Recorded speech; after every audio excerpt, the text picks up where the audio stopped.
అవ్యక్తాద్వ్యక్తయః సర్వాః ప్రభవంత్యః రాగమే రాత్ర్యాగమే ప్రలీయంతే తత్రైవావ్యక్త సంజ్ఞకే.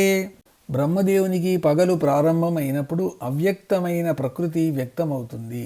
బ్రహ్మదేవునికి రాత్రి కాగానే వ్యక్తమైన ప్రకృతి అంతా అవ్యక్తంగా మారిపోతుంది. బ్రహ్మలో నుండి బయటకు వచ్చిన సృష్టి మరలా ఆయనలోనే లీనమవుతుంది.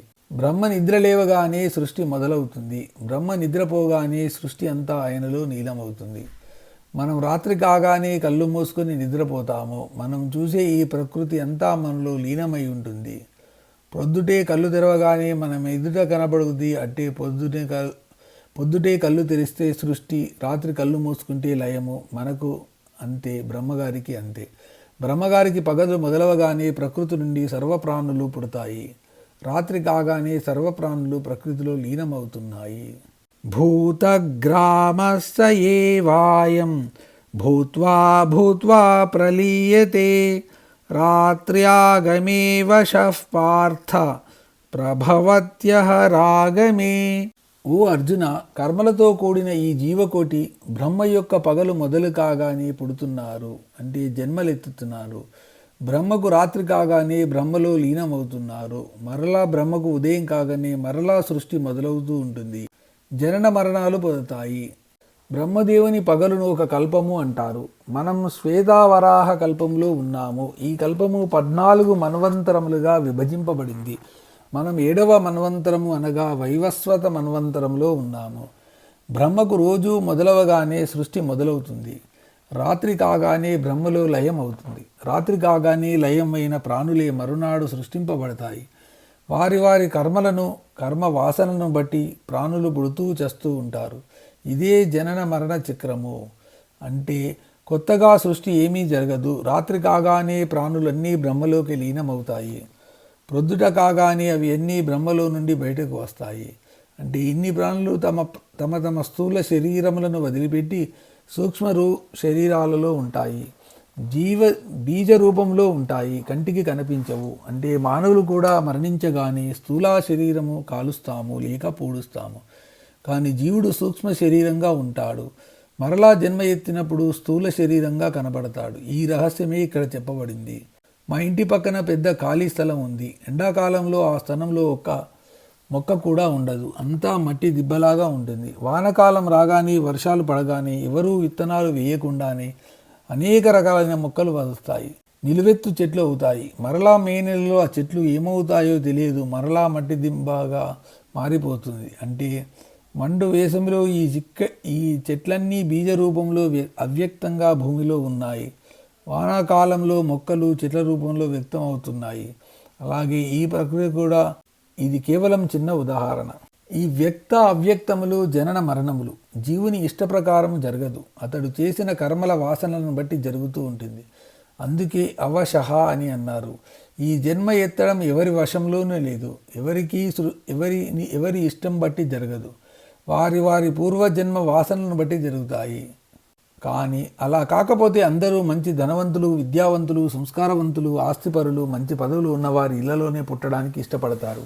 అది మన చేతిలో లేదు. కాబట్టి కొంతమంది కటిక పేదవారి ఇంట్లో, మరికొందరు ధనవంతుల ఇంట్లో పుడుతున్నారు. పుట్టిన తర్వాత వారి వారి కర్మలకు తగ్గట్టు కష్ట సుఖాలు అనుభవిస్తున్నారు. ఇది కూడా ఒకసారి కాదు. భూత్వా భూత్వా అంటే మరలా మరలా పుడుతూ చస్తూ ఉంటారు. బ్రహ్మకు రాత్రి కాగానే జీవరాశులు ఆ రాత్రి అంతా సూక్ష్మ రూపం శరీరంతోనే ఉంటాయి. బ్రహ్మ నిద్ర లేవగానే మరలా తన కర్మలను, వాసనను బట్టి స్థూల శరీరం ధరిస్తారు. ఇదే సృష్టి రహస్యము.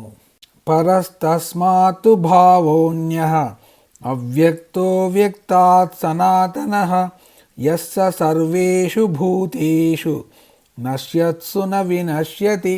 ఏదైతే ఈ ప్రకృతి కంటే వేరుగా ఉన్నదో, ఏదైతే ఇంద్రియములకు కనబడదో, దేనినైతే మనసుతో భావించలేమో, ఏదైతే సనాతనమైనదో, ఏదైతే అన్నిటికంటే ఉత్తమమైనదో ఆ పరమాత్మతత్వము ఈ అనంత విశ్వము అంతా నశించిపోయినా నశించకుండా స్వయం ప్రకాశంతో వెలుగుతూ ఉంటుంది. అవ్యక్తము అంటే వ్యక్తము కానిది, అంటే కనపడనిది. అవ్యక్తములో నుండి వ్యక్తం వస్తుంది. వ్యక్తమైనది అంటే మరలా అవ్యక్తంగా మారిపోతుంది. మరలా వ్యక్తం అవుతుంది. స్త్రీ పురుషుల కలయిక వలన పురుషుని వీర్యము స్త్రీ శోణితములతో కలవడం వలన ఒక అండము తయారై పిండముగా మారి శిశువుగా రూపుదిద్దుకొని తల్లి గర్భంలో నుండి బయటకు వస్తుంది. కనబడని వీర్య కణాలలో నుండి అంటే అవ్యక్తంలో నుండి ఒక చిన్ని శరీరము వ్యక్తం అయ్యింది.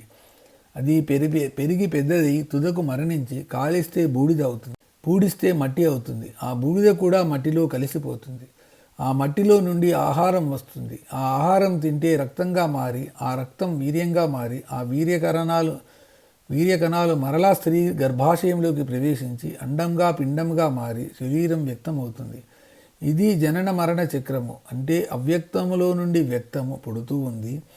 ఇదే క్రమము బీజము యొక్క చెట్టు వృక్షము, ఆ వృక్షమునకు ఫలములు, ఆ ఫలములో నుండి విత్తనములు అంటే బీజములు, ఆ బీజములలో నుండి మరలా మొక్క, చెట్టు, పూలు, కాయలు, పండ్లు, విత్తనములు. ఇదే జీవన పరిణామము. ఈ ప్రకృతి అంతా అవ్యక్తంలో నుండి వ్యక్తమవుతూ మరలా అవ్యక్తంలోకి మారిపోతూ ఉంది అంటూ మూల ప్రకృతి అవ్యక్తము, కంటికి కనిపించేది వ్యక్తము. ఈ మూల ప్రకృతి అంటే అవ్యక్తము కంటే భిన్నమైనది అవ్యక్తము మరొకటి లేదు. అదే ఆత్మతత్వము. దానినే పరా ప్రకృతి అని అంటారు. ఈ ఆత్మతత్వం ఎప్పుడూ అవ్యక్తంగానే ఉంటుంది. వ్యక్తం కాదు, కంటికి కనిపించదు, మనసు గోచరం కాదు. అదే చైతన్యము. దాని గురించే కృష్ణుడు ఈ శ్లోకంలో వివరిస్తున్నాడు. ఈ ప్రకృతిలోని జీవరాశులు జన్మిస్తూ మరణిస్తూ కాలానికి లోబడి ఉంటాయి. కానీ పరమాత్మ దీనికి అతీతుడు. ఎందుకంటే ఆయన ప్రకృతి కంటే వేరుగా ఉన్నాడు. ఆయనకు స్థూల సూక్ష్మ శరీరములు లేవు. ఇంద్రియములకు మనసుకు గోచరించడు. బ్రహ్మ కంటే ముందువాడు. కాబట్టి బ్రహ్మ సృష్టికి ఆయన వశుడు కాడు. బ్రహ్మ చేసిన సృష్టి నశించిన పరమాత్మకు నాశనం లేదు. ఇదే పరమాత్మకు మూల ప్రకృతి ఉన్న భేదము. అందుకని సాధకుడు ఆత్మజ్ఞానము పొందాలి. ఆత్మతత్వము తెలుసుకొని పరమాత్మలో ఐక్యం అవ్వాలి. ఈ శరీరము నేను అని అనుకుంటూ ఉన్నంత కాలము ప్రకృతికి లోబడి పుడుతూ చస్తూ సూక్ష్మ స్థూల రూపములలో సంచరించుచుంటాడు. కానీ పరమాత్మతత్వము పరమమైనది, మనసుకు ఇంద్రియములకు గోచరము కానిది, పురాతనమైనది. ఇది అంత్యము లేనిది, నాశనం లేనిది, దేశకాలమునకు అతీతమైనది. బ్రహ్మ చేసిన సృష్టి అంతరించినా అంతము కానిది. అటువంటి పరమాత్మలో ఐక్యం అవ్వాలంటే నిష్కామ యోగము, ధ్యానము, అభ్యాసము, సత్సంగము, భగవద్ధ్యానము మొదలైనవి అవసరము. అవ్యక్తోక్షర ఇత్యుక్తః తమాహుః పరమాం గతిం యం ప్రాప్య న నివర్తంతే తద్ధామ పరమం మమ. ఏదైతే అవ్యక్తము అక్షరము అని చెప్పబడినదో అదే పరమమైన గతి. ఏది పొందితే ఇంకా పొందవలసినది ఏమీ ఉండదో అదే పరమమైన ధామము. చేరుకుంటే తిరిగి రావడం ఉండదో ఆ పరంధామమే ఉత్తమ గతి. ఇక్కడ అవ్యక్తము అంటే పరాప్రకృతి అని అర్థము. ఈ అవ్యక్తము నాశనము లేనిది. ఏదైతే అవ్యక్తము అక్షరము అని చెప్పబడినదో దానినే పరమగతి అని అన్నారు. అవ్యక్తుడు అక్షరుడు అని పరమాత్మ గురించి ఆయన ఉండేది పరమపదము. ఆ పరమపదమును చేరుకుంటే మరలా తిరిగి రావడం ఉండదు. ఆ పరమపదమే పరమాత్మ స్థావరము. మనమందరము అక్కడికి చేరుకోవడానికి ప్రయత్నం చేయాలి. ఎందుకంటే ఈ ప్రపంచంలో మనము చూచేవన్నీ నశించిపోయేవే, కానీ అవన్నీ శాశ్వతమైనట్టు ఎంతో కాలం ఉన్నట్టు కనబడతాయి. కానీ ఏదో ఒక రోజు కాలగర్భంలో కలిసిపోతాయి. అలా కలవనిది పరమపదము ఒకటి. దానిని గురించి మనం వెతకాలి, తెలుసుకోవాలి, పొందాలి. ఆ పరమపదమును పొందితే ఇంకా సంపాదించవలసినది ఏమీ ఉండదు. అక్కడికి పోతే మరలా జన్మించే పని కూడా ఉండదు. సుఖము దుఃఖములు ఉండవు, మాయ ఉండదు, మాయకు లోబడి కర్మలు చేయడం ఉండదు. పరమ సుఖం తప్ప మరేదీ ఉండదు. ఈ శ్లోకంలో పరమగతి, ధామము అనే 2 పదాలు వాడారు. ధామము అంటే ఇల్లు, ఆలయము చోటు అని అర్థము. అలాగే గతి అంటే మార్గము, గమ్యము అని అర్థము. పరమాత్మ అంతటా ఉన్నప్పుడు ఈ ధ్యానము గతి వేరుగా ఉంటాయా అని మీకు ఒక సందేహం రావచ్చు. ఈ వీడియో మీకు నచ్చినట్టయితే లైక్ చేయండి, కామెంట్ చేయండి, సబ్స్క్రైబ్ చేయండి. నోటిఫికేషన్ల కోసం పక్కనే ఉన్న బెల్ ఐకాన్ క్లిక్ చేయండి. మీ ప్రోత్సాహము మాకు కొత్త ఉత్సాహాన్ని ఇస్తుంది. అందుకే చిన్న కామెంట్ చేసి మమ్మల్ని ప్రోత్సహించాలని కోరుతున్నాను. Thank you.